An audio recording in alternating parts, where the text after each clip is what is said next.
Hello and welcome to I Talk to Ghosts, the podcast that loves it when there's a good scream in the air. I'm your host, Jennifer, a spirit medium and a teller of ghost stories. Tonight, if you don't scream, well, the ghosts will. I have for you chilling tales of screaming ghosts. Then meet me for a bit of spiritual calm. I'll have a new in-studio spirit reading with messages for my podcast guest, as well as messages for someone listening to this episode. Join me at my séance table for a message from the spirits. As always, I call a spirit close, connected to someone listening to the podcast. And I dedicate this space and this opportunity for spirit to connect. And since you're listening, this message could be for you. But first, the spooky. Take a deep breath. The ghosts are screaming in right now.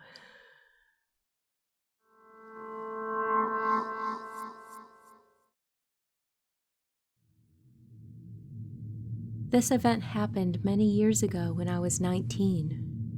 Over the course of my life, I have frequently thought about what happened.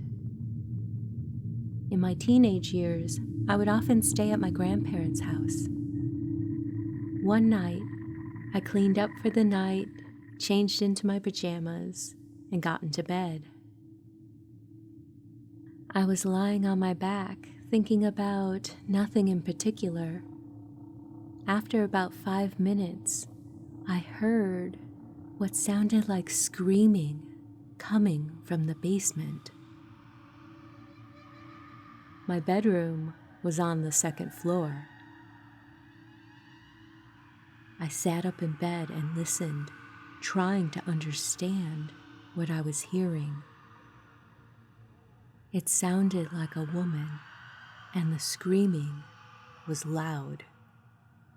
It wasn't the wind or the pipes. It was definitely human. In a matter of 20 or 30 seconds, the sound started getting closer. It seemed to be coming up the stairs. The scream started moving from the basement to the first floor, and then from the first floor to the second floor. It stopped right outside my room. The door to my room was closed, so I never saw anything. But the screaming was unreal. It was very loud and lasted for approximately 30 seconds before it started moving down the stairs again, back to the basement.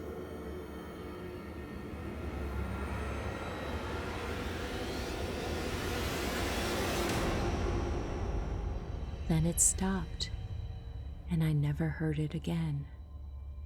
When I talked to my friends and family about this experience, they immediately dismiss it as I must have been asleep and dreamt all of it.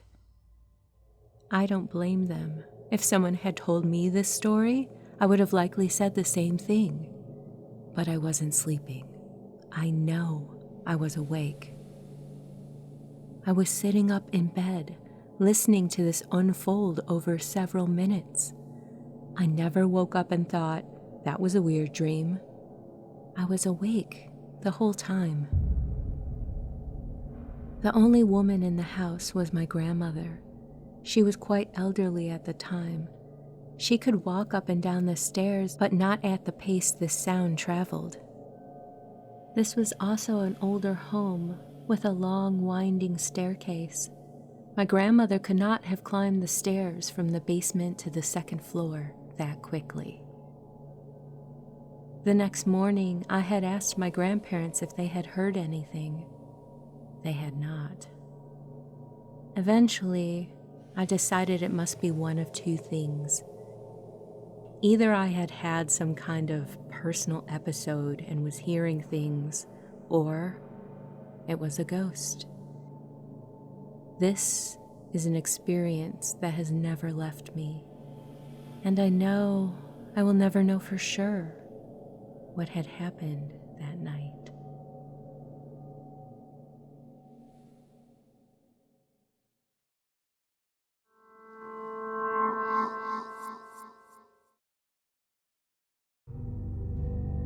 I grew up in North Carolina, just outside of Fort Bragg.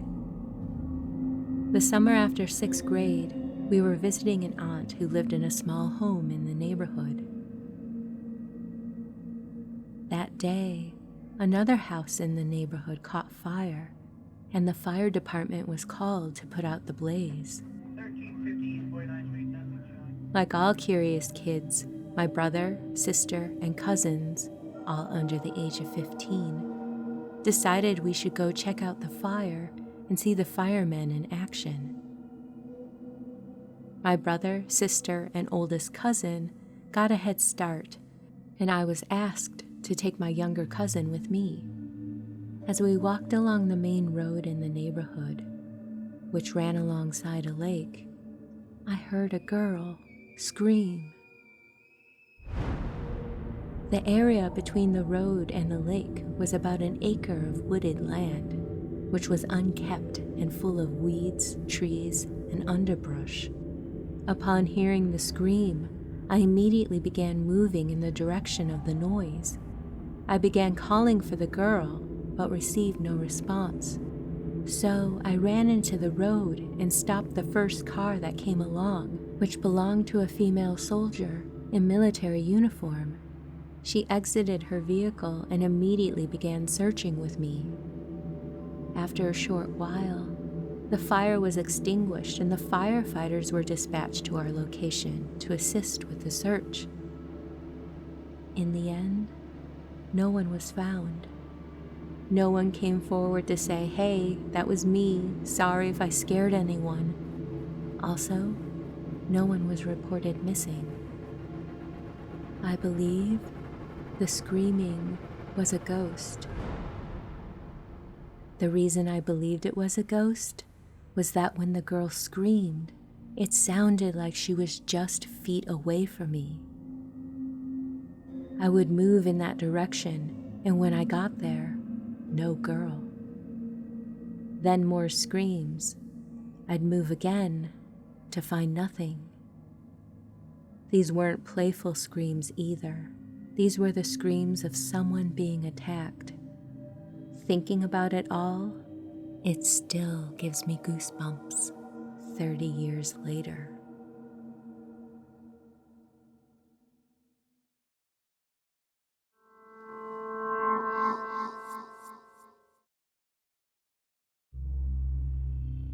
It was 2:30 in the morning, and I was doing my college homework in the living room. It had been a very quiet evening. I couldn't even hear the crickets chirping. Suddenly, the still night air was pierced by a scream coming from outside near my front gate. This scream gave me instant chills. It was like an echo. I was so scared. I tried standing up, but I just couldn't. I was frozen. My heart was beating so fast. After a moment and a few breaths, I was able to move. I ran to my room and covered myself with a blanket. I know that sounds childish, but if you had heard this scream, you would have done it too. Early in the morning, I told my family about my experience. All they said to me was, "Don't stay up so late next time." A few weeks later, my brother told me he had heard this scream. He was taking a shower at 2 a.m. when all of a sudden he heard the scream really close by, and that he heard it 3 times. He immediately had goosebumps and got out of the shower right away. People say that if you hear a screaming ghost close by, it means that it's far away. And if you hear it far away in the distance, it actually means the ghost is very near you. Those who stay up very late on a quiet night might hear it. Now, I make sure to go to bed at a decent hour, I never want to hear that ghost again.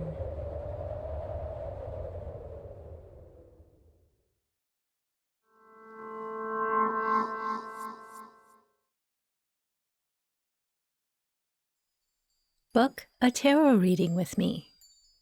Tarot can be a wonderful source for affirmation, validation, and inspiration. To book a session with me, visit italktoghosts.com/readings. Let's see what the cards have to say for you.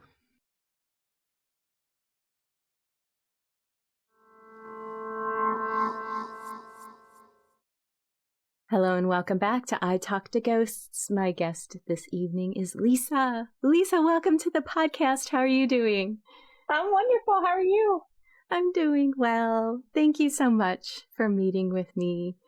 There's a lot of different energies coming in for you. The first one that is coming in is generosity is the word I want to use. A big-heartedness. There's this message of the more we give, the more we have. Does that make sense to you? Yeah. So I want to, because I think there's more than one person here, I want to figure out who goes with what. Okay. This feels very nurturing. This feels like family. Who is this for you? If it's extremely nurturing and generous, it's going to be one of my grandmothers. Your grandmothers. Yes, she's coming through with. She would give anything to anyone, like just with emotion and love and caring. And I'm also getting the impression from her that she had a bit of a modest life. It wasn't like she could give a lot of physical things to people, but her heart was there. Yeah. Yeah, I think that's my grandmother that just passed not too long ago. Is she the one with the hope chest? Oh, that's my dad's mom. Your dad's mom. Other grandmother? Yeah, she passed away a long time ago. Okay. Well, people like to come in together. It kind of boosts the signal, so I'm not surprised. It's like two grandmas. All right, grandma power. That's really sweet. Okay. Your grandmother's energy. She's saying that she had to be careful with money. Had to be frugal, kind of, but resourceful though. Oh, was she the coupon queen? Yeah. Yeah. Yep. Yeah. That's her. Uh-huh. And she enjoyed the hunt of the bargain and wouldn't mind going out of her way to get the thing and then say, look at what I managed to do. Right? They had several kids.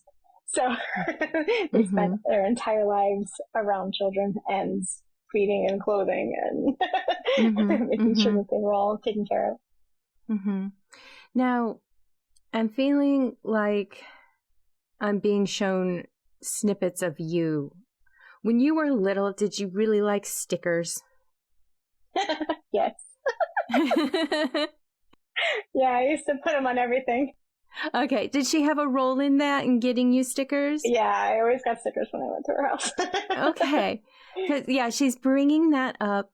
And also crayons, like all the colors. Like you want all the colors. Yeah, I used to color all the time. That was like the only thing I would do when I was a kid. The phrase homemade Halloween is coming up.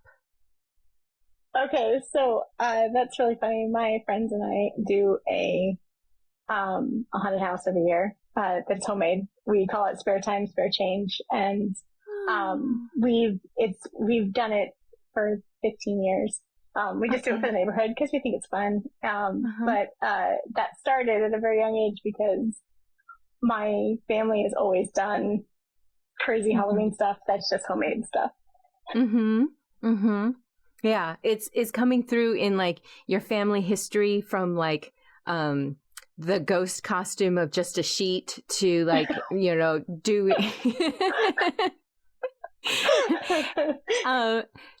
Charlie Brown Halloween, like the Great Pumpkin, Yeah. all these, and like the emotion that is coming through, and I'm not surprised to feel this just continuing in your life and then giving it back, with a haunted house is just awesome. That's so funny that came through. That's awesome. Yeah. They did a Christmas walkthrough every year, where they put thousands of people through their side yard. And they gave away to their community. They never accepted any money for it. They just did it. They made everything themselves. So I just kind of followed in footsteps. Yeah, with your own version. My own version. Yep. It's funny because I was smelling like evergreen and pine earlier, and which was giving me Christmas vibes as I was writing down this Halloween stuff. And I don't know if I wrote it down, but yeah, so I'm not surprised to hear that there's this Christmas theme in there too. Yeah. Okay. I wrote down pencil boxes, colored pencils, art supplies for you. That is my father. Oh, okay. That is 100% my dad. All right. Because I bet you that's a different vibe altogether, because that's my father. Okay. All right. Well, I was going to ask you about, I wrote down artistic wildness. Yeah, that's my dad. Okay. Yes, my dad was an incredible artist. Absolutely amazing, the stuff he could create. He was a bit of a force of nature in many different ways. Yes, he was. Okay. Let's see. I want him to come closer. He was coming in and like, this is the energy that I'm feeling. He's coming in really strong with this passionate, he's a wild person. And then he'd like take a step back for grandma, and then that's why I was like, there's this conflicting, what is this that I'm feeling here? Like, I think he can respect other people's energies, and like, it's like, let her come through. These messages are important, but then he's like, all right. That's very much so my father. That's his personality.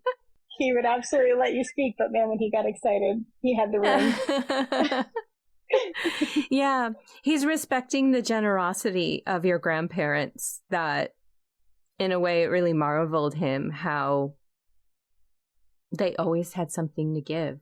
Even if they, you couldn't physically see it, they always had something to give. And I think that anyone, no matter how wild their personality or how different you are, when you see that, it kind of makes you quiet for a second and be like, wow, I got to respect this. I got to respect this space. Your dad liked a variety of things. In fact, he did not want to be labeled. He didn't want to be just one thing. Yeah, that's absolutely right. Like, he will fight you if you put a label on it. In fact, he's like, if I am identified with this strong enough, it actually makes me want to lose interest in it a little bit. He's a very stubborn man. Yeah. I wanted to say obstinate, but you said stubborn first. Yeah, stubborn. He would call himself that too. Okay, good. All right. We're all in agreement here, all three of us. He had a good sense of humor too, though. He was very, he could be self-deprecating. He was hilarious. Oh my goodness. Yeah, he's making me laugh. He, did he have some not so good habits? Oh yeah. Okay. Because he's like, yeah, I was able to juggle this on the back pallet. Well, no one even saw it. And here I am in the front, doing all these things. So like, I see him like that. It's funny how you can see someone 360 kind of through time. And it's like, I can see him doing physical things like juggling or messing around with that when he's younger and then older. But he's also saying at the very same time that he had the ability to have multiple plates spinning, something on the back burner, maybe something on fire over here, and you might not even know, you know? Yeah. Yeah. He had a lot of things that he was involved in, and they were all very taxing in and of themselves, and you could never tell. He would always he brought this face to him that was always very positive and happy. And yeah. He said it was very important for you to have some idyllic childhood memories. Does that make sense? Yeah, it definitely did. He would have created a stage for it if he needed to, you know? Yeah, he always supported me through everything that I did, and I was always involved in everything. He just thinks you're such a creative person, and that you have the ability, when people know you, they can flourish around you. That's really nice to hear. I get my creativity from him, so he taught me how to draw and how to paint, and led by example my whole life. So he's always been a rock for me. What a sweetheart. He had a lot of different layers to him. Yeah. He's joking that he was a tortured artist. You know, it's easy to joke about that, but I think that inside him, he had a bit of turmoil. Does that make sense? Yeah, definitely. He's like, I had my flaws, and he had that inner turmoil in there, but he really does want to express how important it was that you had that loving childhood foundation for you. You know? Yeah, he did everything for his kids. Absolutely everything. He would stop the world if we'd asked him to. He was a wonderful, wonderful dad. Yeah. Really great guy. Okay. I'm being shown a lighthouse. Oh, that's awesome. Okay. It was like this, pop, here's a lighthouse. Ask her about the lighthouse. Okay, so what is so cool about that? My husband and I have said since the beginning that is our item. Every time we see a lighthouse, it's got something to do with the two of us. Our honeymoon was at the St. Augustine Lighthouse, and oh my goodness, yes.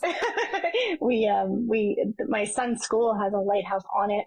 It is part of its emblem. So everything that's kind of like a little trigger for us every time we're like, oh, that might be the right path because it's got a lighthouse on it.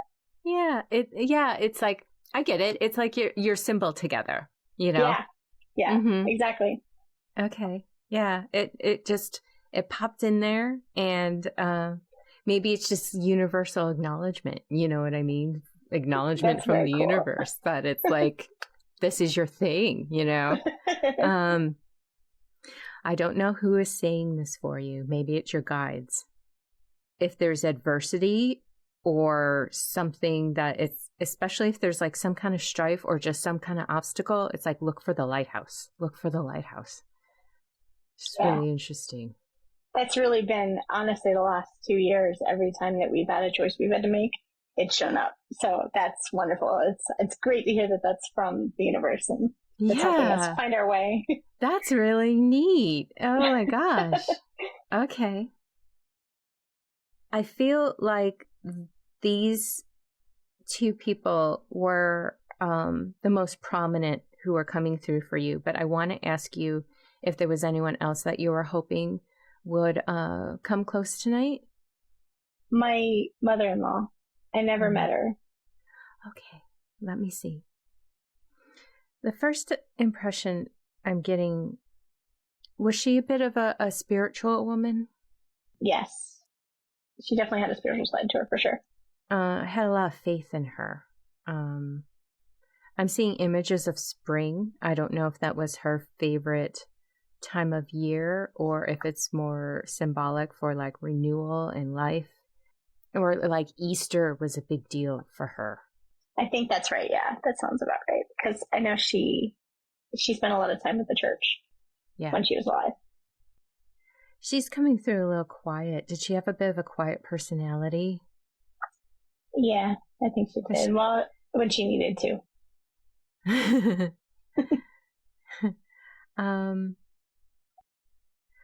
I feel like she had a slight creative side to her too. It might have come through with like knitting or creating things for people. Does that make sense? Yeah. This coziness about it. Do you know? She made a lot of stuff. We actually have a bunch of her stuff that she made. Is there a blanket? Yeah, I think there's definitely a blanket. There's, I won't say too much, but yes, there's definitely a blanket. And the first thing that kind of led me down that path was, you know how churches can have like the church bazaars where like people will sell things? I'm like, oh, I'm wondering if she ever did that, like where she created things and had them at the bazaar. Like a craft fair? I think she did. Yeah, actually, yes, but she had drawings, a lot of drawings that I know she gave those, I know she made those, and I know she made a lot of other stuff too that was like smaller. Yeah, she's coming through as just a gentle, quiet person. She's almost like, I don't want to talk about me. Yeah. Is your husband good at making stuff? Yes. Yes, because he absolutely is. Because it's like, all right, what do you want to say? And she's like, oh, keep doing what you're doing. Does he build? Does he build things? He definitely does. Yes, he is not by trade a carpenter, but we say by spirit he's a carpenter. Yeah. She thinks he's so talented. She wants to brag about him a little bit and just say that, you know, if he is so inclined, you know, to continue that, and can he get creative with it a little bit? Like, you wouldn't know that it's like, wow, how did you figure out the mechanics or how this opens? Things like that. Yeah. She just thinks he's so inventful. Is that a word? He's inventive about. That's funny. We say all the time that if a penny has two sides, he sees the ridges. So that's absolutely him. Yeah. Yeah. He has this really unique way of seeing things, and you know, that engineering skill of being able to figure it out. And I wouldn't be surprised if he really got into like, it looks like one thing, but it opens up and it's more or something like that. You know what I mean? Yeah. Yeah. He and my son share that same trait. Oh, that's great. He passed that down for sure. Okay. All right. It took a little encouragement, but she's definitely there and wanting, and it's like, okay, once we started talking about your husband, did you say his name yet? No. Is his name Darren? Yes. Because I had to stop myself. I'm like, the second we started talking about Darren, and I'm like, no, I don't know. Is that his name? That's his name, yeah. Okay. That's exactly his name. Oh my God, that's crazy. Yeah, that's exactly yeah, because she's like, if you want to talk about Darren, we can talk about Darren, but I really don't want to. Well, bless her. That's awesome. She's very enthusiastic about her son. We miss her so much, and we wish that she could see our son, because we think that she'd be just a crazy grandma with him. Yeah. Oh, I think she sees him. I think she does. I think, you know, and I wouldn't be surprised if she popped in for a visit and you knew it, you know? Yeah. I do. Okay. Well, I don't know if I can top that. I don't know if I can top That's fantastic. So I have some messages that I wrote down for you. Okay. Sure. Notice where you aim your energy. Okay. Direct it with love and a mindful balance to things. Don't like pull in the negative and then focus on the negative and go, that's a terrible thing. You know, focus on what you love and aim at that, you know? So it's kind of like finding that balance of, life is full of obstacles and challenges, but life is also full of delightful magic. And it's like, and what you give your time and attention to matters. So don't get snagged. Don't get snagged by the of things, because there's always going to be But, the time we have here, it's meant for that creativity and that love and, sharing it. Your grandma's coming through again with, giving. Giving is such a wonderful feeling, and it gives so much back in return, and we just all thrive. And people thrive around you. So remember that. The negative doesn't need your focus. The positive does, is what they want to say. Because when you light up and shine, I think no one can see the negativity. You know what I mean? No one can see the challenges and the obstacles, because you got everything you need right there with your love. Oh, thank you. Mm-hmm. I think I needed to hear that this week, actually. Yeah. It's been a very tumultuous couple of weeks, because I just started a new career. So I'm wading through a lot of water that I've never been through before. So that's very poignant for right now. Yeah. It's just hang in there. You're going to do great. You are. Thank you. So thank you. Thank you for sharing all of this with me. And it always feels like a little bit of a family reunion. And a lot of love there, and just so much generosity. And I can't express that enough. And the creativity. Oh my goodness, the creativity. Before we go, do you have a personal ghost story that you would like to share? Yes, I definitely do. Listener ghost story. When I was, I guess, an angsty teenager, as usually are, we were living in a small house that was built by my grandparents, and it had a very creepy basement that everybody was afraid of, and we kept all of our dry goods down there, so our canned foods and our potatoes and stuff like that. And my mom had asked me to go downstairs to get something out of the pantry, so I went downstairs, and I got down to about the second or third step from the bottom, and I froze. And we had a completely finished basement, except for one back half, which was like the workshop. And it had wood paneling all over the place. It's in the 90s, so I was frozen on the step, and I looked around, and the entire basement started to transform back to these green cement blocks, foundation blocks that you see, the big, the large blocks, and it was transforming right in front of me, and I turned and looked, and there was a man in the back corner wearing blue pants and a red plaid shirt, and he had suspenders and a pair of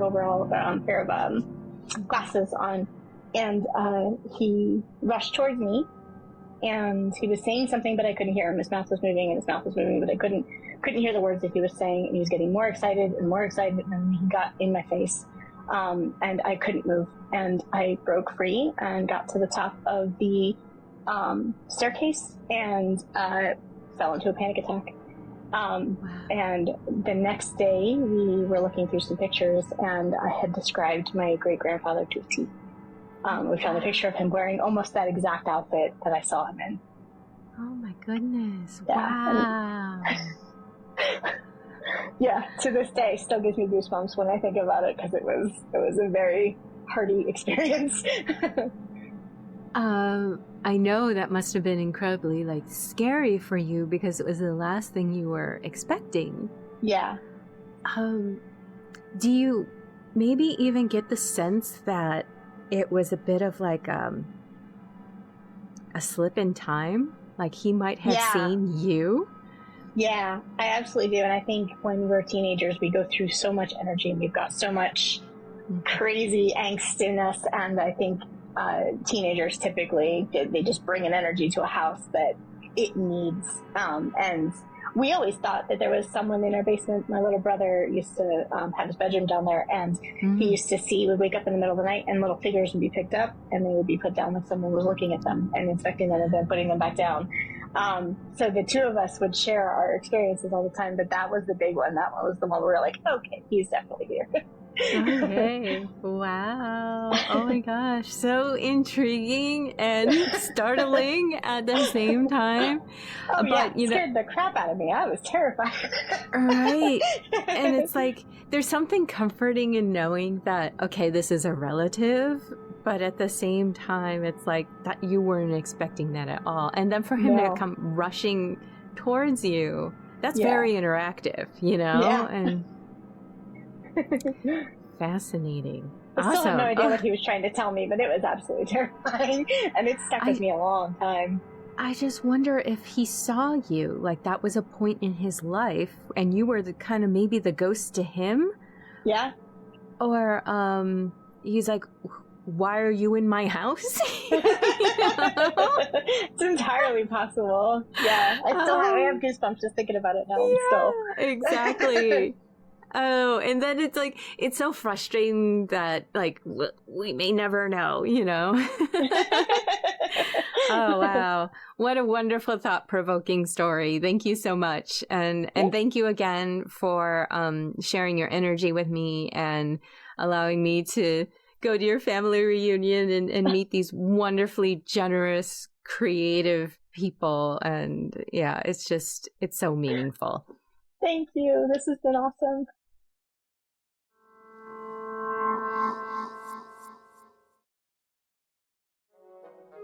Would you like a free spirit reading with me and record your reading for the podcast? Sign up for your chance to be selected by visiting italktoghosts.com/guest.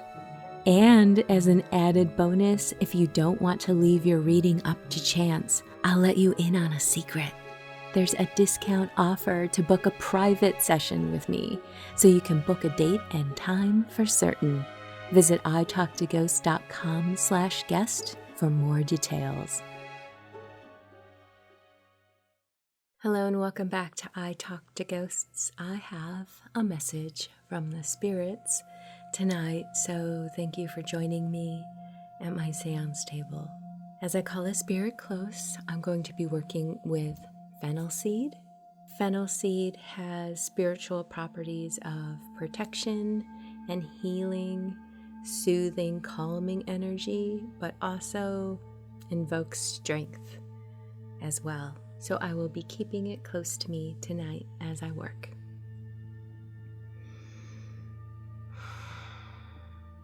I have with me tonight your son.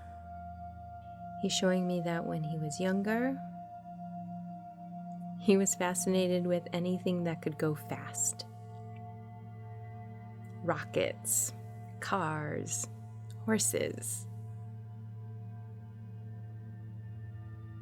And that really seems to be a bit of his personality. He lived fast. He had a lot of energy, a lot of passion, and he kind of wanted to always gobble life up. It feels like he lived a long life, but yes, he could have lived longer, and he certainly conveys that he wanted more. He wanted to keep going. It feels like he may have passed away from stomach cancer or esophageal cancer, something like that. I don't always feel physical things, but this is coming through a little bit. He's showing me he loved the color red.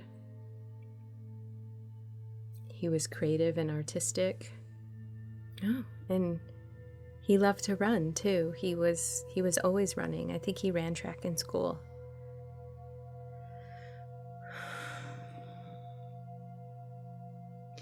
His message for you tonight is he wants to take this opportunity just to say how wonderful you were as a mother to him.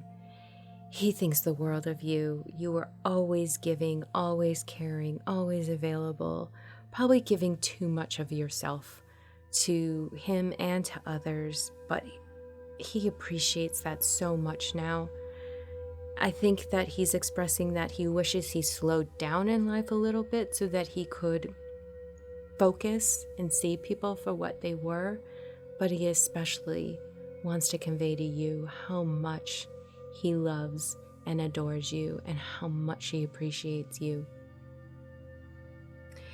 He wants to encourage you to spend a little time for yourself and ask yourself what you want to do, how you want to grow, what do you want to learn. It almost feels like a do you want to go back to school kind of thing, or do you just want to dedicate some time to yourself to really immerse yourself in some area of learning in life. And he says, don't listen to other people's opinions on it. Don't ask for permission. If you feel it in your heart and in your mind, then you owe it to yourself to do it. You have to do it. And he loves the fact that you're still curious in life, and we all should feel that way. We're never done learning, right? So be curious and explore that a bit if you feel that calling. I think I'm going to leave it at that. I hope this message receives you well and that it connects for you and it really sparks that influence and inspiration. Thank you.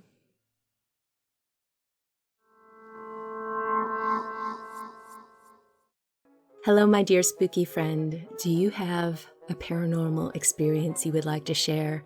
Submit your ghost stories to be read on this podcast.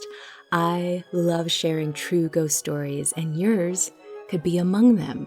Email me your story at speaknow@italktoghosts.com. Let's be spooky together.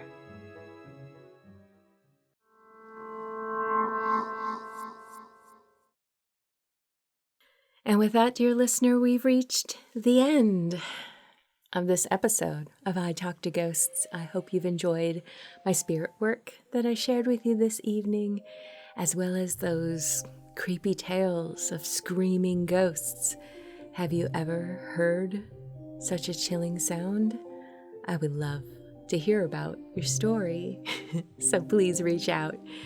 In the meantime, wherever you wander off to in this world or the next, just remember, come back and visit with me. Have a lovely evening and good night.